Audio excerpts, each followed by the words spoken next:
Nascido em Cabo de Santo Agostinho, Pernambuco, ainda na infância foi iniciado na música pelo pai, cantor da banda de fuzileiros navais, e quem o apresentou aos cancioneiros populares da época. Autodidata, começou a tocar violão aos 11 anos, compôs a sua primeira canção aos 15 e aos 16 foi vencedor de um show de calouros em uma TV do Recife, aonde recebeu o prêmio de melhor intérprete.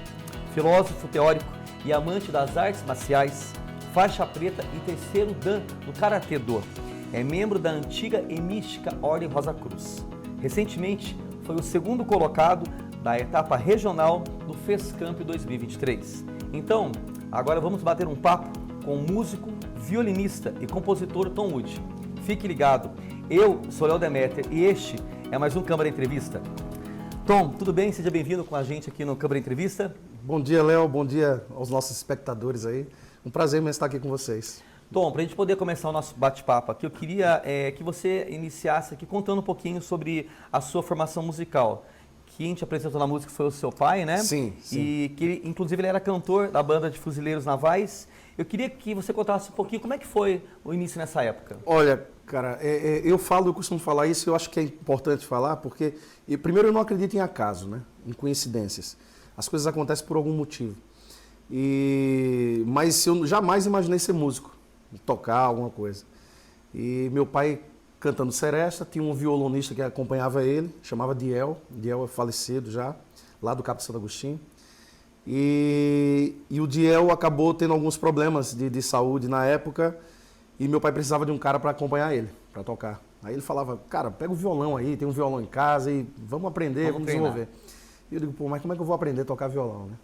Mas já via o Diel tocando com ele, ensaiando em casa, e aí fui desenvolvendo, fui pegando algumas coisas, e quando o Diel ia embora, eu pegava o violão e ia fazendo a montagem das notas no braço do violão, né? Sem saber o que é que ia sair disso, mas eu via ele fazendo as coisas, só copiava. Aí tinha uma vizinhança lá, uns caras que tocavam violãozinho também, um pessoal, uns amigos, e aí eu ficava lá só de butuca olhando, né? E os caras fazendo, chegava em casa, eu fazia a mesma coisa, mesmo ritmo, ia fazendo. Até que um professor de matemática da rua, conhecido nosso, ele me viu dedilhando só com o polegar, e aí eu tive uma bolha, um calo no dedo, ele falou, olha, faz assim, fica na frente do relógio, e vai fazendo 1, 2, 3, 3, 2, 1, 2, 3, e aí foi desenvolvendo. E eu fui fazendo assim, fui aprendendo a tocar violão de ouvido, né? E fazendo esses treinamentos por indicação. Não tinha internet na época, né? Então era pegando um pouquinho daqui, um pouquinho dali, vendo na televisão alguma coisa. E até que chega em minha mão uma fita cassete do Geraldo Azevedo, através de um vizinho meu. Grande cantor. André David, um vizinho meu lá, apelidado de Mago. E aí o André disse, olha, toma essa fita aqui, acho que vai ficar legal você cantando essas músicas tudo. E era a fita cassete do Geraldo Azevedo, do disco A Voz do Morto. E aí eu fui desenvolvendo isso e aprendi as músicas que estavam ali, de ouvido. Aí depois entrei na escola de música para fazer violão clássico, mas aí fiz só 1 ano de violão clássico. Em seguida veio o falecimento da minha mãe e aí tudo desandou, muito novo, muito moleque. E aí não deu para dar continuidade. Mas era na escola lá de Islau Pimentel, Escola Municipal de Música que tinha lá no Cabo de Santo Agostinho. Estudava todo dia ia para a escola. A música foi uma herança musical, então? Foi, genética. Genética. Porque meu pai canta seresta, meu pai canta muito bem. Ele até hoje, funcionário público, ele né? Está aposentado, mas bacharel em Direito, mas a seresta sempre fez parte da vida dele. Ele cantava nos fuzileiros navais, chamava Os Anfíbios, a banda. E aí veio essa coisa com a música. E minha mãe ouvia muito disco em casa também. Minha mãe sempre foi muito emotiva, muito apaixonada. E aí eu ouvia Núbia Lafayette, Lupicínio Rodrigues, Roberta Miranda. Grandes nomes, né? Grandes nomes, eram constantes. Então por isso que o cancioneiro foi a minha principal escola. Em Recife a gente tem Adilson Ramos, que é um grande cantor, né? E então eu acabei me espelhando nesses caras aí, dessas grandes vozes. Né? Ô Tom, então o que você traz dessas experiências para a sua produção musical? O romantismo. Eu penso que o romantismo, a coisa do sentimento, da emoção muito forte, muito arraigada nisso. Porque o brega, né, por exemplo, a música brega, que ela é muito mal compreendida. E é um estilo... Hoje, porque hoje mudou. Hoje as pessoas colocam o nome de de arrocha num ritmo que era um ritmo que o Carlos Gonzaga fazia, né? Um grande cantor também, cantava Diana, por exemplo, né? A versão que é um em brega, português, né? que é um brega, uma espécie de brega. Famosíssimo. Reginaldo Rossi. Então, a música, ela é muito forte nesse sentido aí, emotivamente, né? Em Pernambuco, ela fala muito do coração, né? Então, a minha escola toda tá aí. Aí depois foi desenvolvendo com a MPB. Mas aí já foi quando eu fui tocar em alguns bares Um pouco mais em profissional, Recife, em Boa Viagem, em Olinda, aonde o pessoal que consumia um tipo de música um pouco mais... Comercial. Não, mas eu diria o clássico da MPB, né? Que chamam de elitizada, não tem como ser, mas por conta de uma questão de acesso mesmo, né? Sim. E aí acaba que eu tive que ir mudando o repertório e cheguei até onde eu tenho o repertório de hoje. Mas é um repertório eclético, né? Um repertório eclético. Ô Tom, ainda na adolescência, você venceu um show de calouros em Recife como melhor intérprete pernambucano. Sim. Hoje você tem um vasto repertório, que você acabou de falar, de diversos hits musicais. Uhum. Ter sido apresentado à música bem cedo e ter crescido em um estado culturalmente frenético, efervescente, como Pernambuco, fez de você o artista que você é hoje? Olha, Recife Léo, tem essa marca, né? Tem, mas eu preciso ser honesto com a questão. Eu vim conhecer, eu penso, eu não sei se só sou eu, né? Mas eu penso que o imigrante, né? Ou o migrante aqui que sai do Nordeste, sai do Sudeste para qualquer lugar, ele começa a conhecer melhor a sua terra quando está fora dela. Porque ele passa a enxergar outras coisas que, até tendo acesso à informação, que é muito interessante. E eu me sinto um pouco até ignorante musicalmente com algumas coisas que tem no Nordeste, né? Que eu gostaria de ter tido mais acesso, até porque a minha origem familiar, né? Meus ancestrais, minha avó, todo mundo, são da Zona da Mata pernambucana. E é onde tem o Bumba Meu Boi, é onde tem o maracatu, né? E eu não tive acesso a isso lá, logo de cara, não tive. Depois. Eu fui ter acesso a isso já de forma interpretada por Chico Sainz, pelo Mangue Beat, né? Que aí pegou aquelas coisas lá, tem uma fragmentação, né, de tudo aquilo ali e fez aquela salada que era o Mangue Beat, né? Mas eu vim conhecer mais o Nordeste fora. Então, mas muito do que eu faço hoje vem de lá do Recife. Mas o que eu gosto de tocar mesmo, eu vim conhecer aqui. Cantoria, Xangai, por exemplo, Geraldo Azevedo mais a fundo, muita coisa de Geraldo Azevedo, Alceu Valença, né? Lenine, por exemplo. Fantástico. Vim conhecer muita coisa aqui já no Sudeste, né? Que eu já estou aqui tem mais de 20 anos, né? Aqui na região. Aqui em Extrema, só aqui em Extrema já 18, 19 quase, né? Praticamente um extremense já. Por isso que o Pernambucano mineiro lá, né? Mas eu devo essa bagagem musical um pouco de lá e muito do que eu fui pesquisar já aqui, né, na região, né? Você falou de Extrema. Você saiu de Pernambuco e foi para São Paulo, onde você conquistou a noite paulistana nos anos 2000. 2000, sim. Como é que você chegou em Extrema? Conta pra gente a sua história com a cidade aqui. A minha história com a cidade foi, na verdade, ela aconteceu por conta de um casamento que eu tinha, né? E que é a mãe da minha filha, Beatriz, mandar um beijão para Beatriz. E aí ela veio para cá, para a cidade, trabalhar com o pai dela. E eu vim, né? Porque para músico qualquer lugar é lugar, né? Então eu não tinha raízes em São Paulo. Então aí eu vim também para cá, mas continuava indo para São Paulo tocar e voltava para cá. E fiquei nessa ponte aí, né? Nessa Fernão Dias o tempo todo, né? E acabei ficando por aqui de vez, porque não ficou viável mais ir para São Paulo tocar fixo, né? Muito longe, os cachês não podiam ser alterados, ser pagos na época, né? Mudar o valor de cachê tudo, e acabei ficando aqui por Extrema e fazendo mais essa região de Extrema aqui. Então ia para São Paulo mais particular, mas a vinda foi nesse sentido. Você está com um novo álbum aí, com 12 faixas inéditas, que trazem um pouco de samba, forró, pop, o pé de serra, sim, bossa, MPB, toada, Ijexá. Ijexá, justamente. E até mesmo gospel.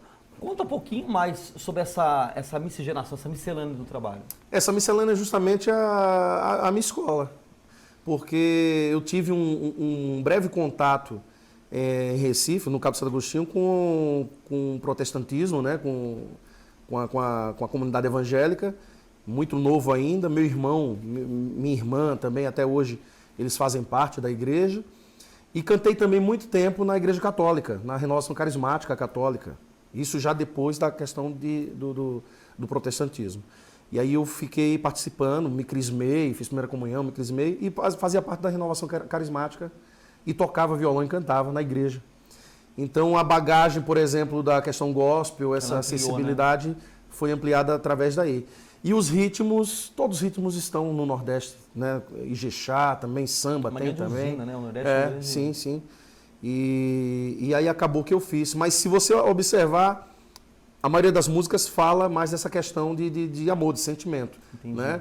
E salvo a música Pernambuco Mineiro, que fala de extrema, né? Um pouquinho de extrema. Tem a música Vertentes, que é um samba que fala de Lenine, fala de Alceu. Né? Então é um CD bem eclético. Bem, uma música para todos os gostos. Para todos os gostos. Ô, Tom, você acabou de ficar no segundo lugar no Festival da Canção Popular, o FESCAMP. Como músico, qual que é a importância que esse festival traz para o músico e para você? Olha, Léo, a importância é muito grande, é muito legal, até mesmo para a cidade, né? Porque a gente acaba mostrando um trabalho inédito, né? A gente acaba compondo alguma coisa específica para fazer o festival e se redescobrindo a cada vez, né? É um trabalho de pesquisa também ao mesmo tempo, porque todos os festivais que eu participei aqui, eu estava até fuçando na internet, e aí eu vi que eu participei do FESCAMP, rapaz, acho que o 11º FESCAMP, ou foi o 10º FESCAMP, eu cheguei a participar. E aí ele teve aquele período de hiato, né, que ele ficou um tempo parado, mas aí veio os outros festivais, o FENAC, por exemplo. Que é o Festival Nacional da Canção. E aí eu vi que teve uma evolução, foi tendo uma evolução. Eu ganhei alguns FENACs também, fui para a semifinal em Boa Esperança, né? Eu até acho engraçado porque teve um FENAC que eu fiquei à frente do Danny Black, cara. E aí isso para mim, eu digo assim, nossa, o Danny Black hoje é um grande nome, canta com Milton Nascimento, tudo, o filho da TT Espíndola, né? E ele perdeu no dia que eu tava, ele perdeu. A música dele não foi classificada e a minha foi. E aí eu digo, nossa, olha que legal, né? Mas ele é um grande compositor. Mas aí tem essa coisa de você se redescobrir e pesquisar, porque você vai vendo os competidores e você vai tentando descobrir qual a fórmula, qual o caminho que os caras buscam, né? E no final das contas a gente percebe, com esse festival que teve esse ano, eu percebi que não há uma fórmula em si. Não tem uma fórmula. Até porque a música que eu escrevi, que ela foi para o segundo lugar, ela é uma miscelânea de música que eu já tinha escrito muito tempo atrás e não saiu do lugar. Aí eu peguei aquela trecho de letra, pus um outro trecho de letra, e aí falei para minha mulher, a Jana, mandar um beijão para a Jana, e eu falei para ela assim, eu preciso de alguma coisa aqui para essa música, que tá faltando alguma coisa. E ela gosta muito de poesia, ela escreve poemas, tudo. Aí eu digo, olha, toma uma letra aqui e vê se você escreve alguma coisa para mim. Aí ela foi e fez o poema que eu declamo no meio da música lá. E aí encaixei na música. Então não tem uma receita. Foi um pedacinho daqui, um pedacinho dali, e ela deu certo naquele momento. Inspiração múltipla. Né? Então mas a importância, tanto para a cidade quanto para os músicos, de poder participar de algo, né? De mostrar seu trabalho, é muito legal. Uma vitrine muito importante. É uma vitrine muito importante, né? Eu penso que pode melhorar a cada ano. É um festival nosso, ele não tem que sair. Eu acho que ele tem que ficar. E a cada edição ele vem ganhando mais força, né? E fortalecer, e trazer mais o público. Talvez a fórmula como o festival possa ser colocado, talvez a gente colocar um pouquinho mais cedo ali, para que o público mais idoso também, né? O pessoal que vem de longe possa participar, né? Que tenha mais acesso. E para que a gente dê o resultado um pouco mais rápido e aí tenha um show que todo mundo possa apreciar, né? São ajustes que fomentam a cultura, sim, né? Justamente. A banda que tocou, maravilhosa, mas depois que foi dar o resultado, já não tinha quase ninguém, né, no público. Mas maravilhoso o show em homenagem ao Milton Nascimento também, achei muito legal. Ô Tony, explica uma coisa, além de músico, você também é filósofo teórico, faixa preta terceiro dan do Karatê Do e membro da antiga e mística Rosa Cruz. Uhum. Conta um pouquinho pra gente sobre essas experiências. O Karatê já vem de infância também, né? O Karatê eu comecei com 11 anos, por motivo de bullying, né? Também. E eu sempre fui um moleque muito medroso na escola e meu pai como funcionário público, ele tinha acesso ao ginásio de esporte Geraldo Magalhães, em Recife, que é um grande ginásio, mas ficava a uns 50 quilômetros de onde eu morava. Né? E aí eu tinha que pegar ônibus e trem para poder ir para fazer o karatê, mas fazia de graça. Treinava de graça lá, pela prefeitura de Recife. E o karatê começou lá. E desde a infância, treinando, até que teve esse período de hiato, quando eu vim para o Sudeste e consegui retomar por aqui. Então é algo que faz parte da minha vida. Comecei com um projeto social, por iniciativa social, eu gosto de falar, porque não era um projeto, não tem registro, nada, mas uma iniciativa social. E aí tive um pouco de apoio da cidade para dar continuidade nisso. E hoje ele virou um processo híbrido. Ele é privado, né? Eu tenho uma academia hoje, e ele é privado, mas eu recebo alunos bolsistas, né? Então eu tenho uma parte de alunos lá que o pai não pode pagar, sim, tal, e eles estão a fim de treinar, eu recebo na academia. E a gente mantém isso até hoje. Então já tem uns 8 anos aí que está com Karatê, Chroma Dojo Karatê Shotokan. Um abraço para meus alunos aí. E a questão da filosofia, ela está atrelada à antiga e mística Ordem Rosa Cruz Amorque, né? Que é uma ordem místico-filosófica. Ela remonta ao século XVII, né? E ela tem raízes culturais no Egito Antigo, 18ª dinastia, mas ela tem a sua história mesmo, já século XVI, XVII e XVIII e por aí vai. Né? Então ela teve aqueles períodos que passavam por períodos de dormência, onde tivemos perseguições, né, no mundo, né, as grandes guerras, e período em que ela estava mais externa, mais aparente para o público. Mas quando ela ficava dormente, ela estava ainda muito ativa internamente. Né? Os membros se encontravam de forma mais oculta, porque não podiam se revelar, né? Teve perseguição dos nazistas, assim como todas as religiões teve. Ela não é uma religião, é uma escola de filosofia, mas a questão da filosofia vem daí, a filosofia prática, eu costumo falar, por conta do acesso ao material que a gente tem. Porque eu costumo dizer, é uma ordem iniciática, então você passa por graus, né, por iniciações, né? Mas o ensino nunca acaba. Então você estuda para chegar no estado Rosa Cruz. É o que no budismo a gente chamaria do estado budístico, né? O estado do iluminado, por exemplo. E no caso da Ordem Rosa Cruz é o estado Rosa Cruz, é o estado crístico, né? De evolução, de iluminação. E para atingir isso, numa vida é muito difícil, né? Então, a gente sempre está estudando. Então a gente fala que nós somos estudantes Rosa Cruzes, né? E a Ordem Rosa Cruz ela tem muita influência na minha vida, tanto psicológica quanto espiritual. É minha terapia. A questão espiritual sempre tem que estar em evidência na vida da gente. Tem que estar presente. Porque sem esse equilíbrio fica difícil a gente dar, né, continuidade na vida. Ô Tom, conta um pouco pra gente, próximos shows, fala um pouco sobre as suas redes sociais. Como é que o público pode acompanhar o seu trabalho? O pessoal me acompanha através do Instagram hoje, que é o mais forte, né? @TomWood oficial, né? Tom de Tom Jobim, eu costumo falar, e Woody de Woody Allen, né? Que tem gente que escreve Woody sem o Y, ou acha que Woody é com H, né? Do Robin Hood, mas é Tom Wood oficial. Tom de Tom Jobim e Woody de Woody Allen ou Woody do Toy Story, o cowboyzinho lá. Oficial, e você segue lá a agenda, eu estou sempre postando alguma coisa, né? Esse final de semana estarei, posso falar? Pode. Esse final de semana estarei no Vila Lobos, aqui, pertinho, né? De onde nós estamos, do estúdio, e vou fazer um som lá. E amanhã é um aniversário particular. Então fica um convite aí para você que assistir essa nossa entrevista aí, estiver assistindo. A gente vai estar hoje no Vila Lobos a partir das 19h30, né? Então é isso aí, vamos tocando. Eu só queria fazer um adendo, Léo, você comentou lá do festival. O espaço é seu. O festival lá em Recife, cara, com 16 anos, e acabou ficando essa brecha aí. Um amigo meu, um vizinho da rua, me inscreveu no show de calouros, né? O show de calouros era da TV Jornal, que é a SBT de lá. E aí um vizinho meu chegou em casa, estava jogando bola na quadra lá, onde era inscrição, e disse: "Ô, eu te inscrevi no festival de música, você vai?" No show de calouros, não sabia. Eu digo: "Você é doido, né?" Ele disse: "Não, você vai." Aí eu fui, na hora, dava música na hora. E eu cantei João Paulo e Daniel. Estou apaixonado, aquela música lá. Era sucesso na época. E aí eu cantei a música, ganhei como o melhor cantor do Cabo de Santo Agostinho. Aí fui para a grande Isso final. aos 15 anos, né? Isso, 16 anos. 16 anos. E aí fui para a grande final, que foi no Cais de Santa Rita, ali no Cais da Alfândega, em Recife. Você esteve lá em Recife recentemente, Sim. deve ter passado por lá, Sim. turistando lá naquela região. E aí no Marco Zero lá de Recife teve a grande final, cara. Era todas as cidades de Pernambuco, né? E eu acabei ganhando em primeiro lugar com a música Pais e Filhos. Bacana. Do Legião Urbana. E foi assim maravilhoso. Na época, né? Ganhei um prêmio de R$2.000 naquela época, em 2000. Era bastante né? dinheiro. Em 1996 era bastante dinheiro.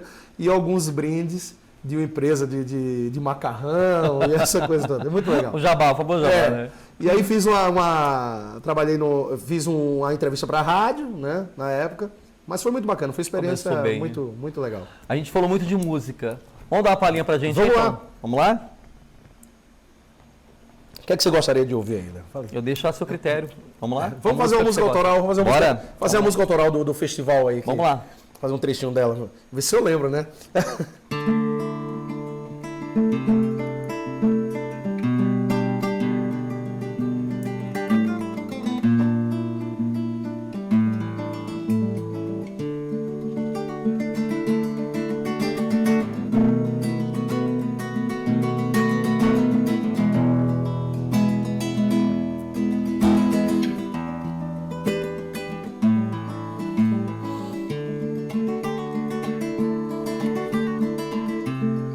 Sonhos são viagens, estradas, caminhos a percorrer.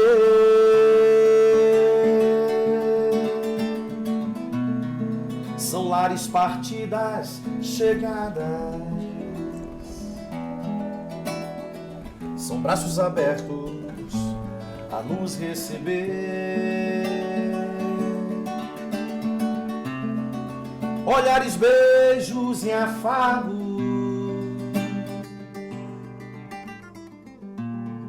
O sonho é amor em viver.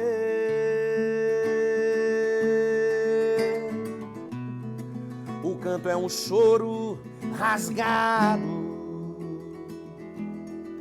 que ao ter se realizado deixamos de ter para ser.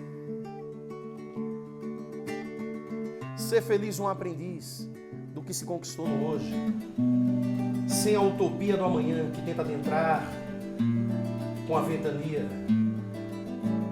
e com ela anuncia a primavera, com suas flores e seus frutos que serão os sonhos de um amanhã. Ao ter se realizado, deixamos de ter para ser. E ao ter se realizado, deixamos de ter para ser.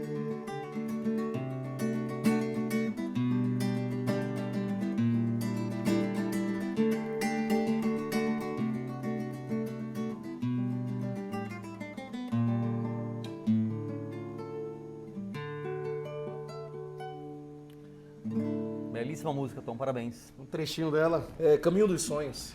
Tom, eu quero agradecer a sua participação aqui no Câmara Entrevista e o espaço fica aberto para divulgar o seu trabalho e fazer essa menção à nossa música popular brasileira. Obrigado, Léo. Eu agradeço pela oportunidade, agradeço o carinho de vocês, o convite, né? Fico feliz aqui de estar na TV Câmara, aqui, onde tem bastante gente aqui, que é todo mundo amigo nosso, os nossos vereadores aí, todo mundo. Agradecer ao nosso amigo Du, a nossa intérprete de Libras, né? Qual o nome dela? A Berenice. Berenice, muito obrigado. Obrigado a você que está assistindo o programa e acompanhe as redes sociais, acompanhe aí a nossa atividade cultural aqui de Extrema, que é muito bacana, tem muita gente legal tocando por aí também. Os bares estão sempre abertos aí para vocês, shows também grandes. Só seguir a Fiquem agenda. atentos, só seguir na agenda, tá bom? Desejar a todos vocês aí um excelente final de semana e desejar paz profunda a todos vocês. Deus abençoe todo mundo. Valeu. Obrigado, Tom. Então é isso. Conversamos com o músico Tom Wood. Muito obrigado pela sua presença, Tom, no Câmara Entrevista, e agradecer você também que acompanhou aqui mais um programa. Até o nosso próximo Câmara Entrevista. Tchau, tchau.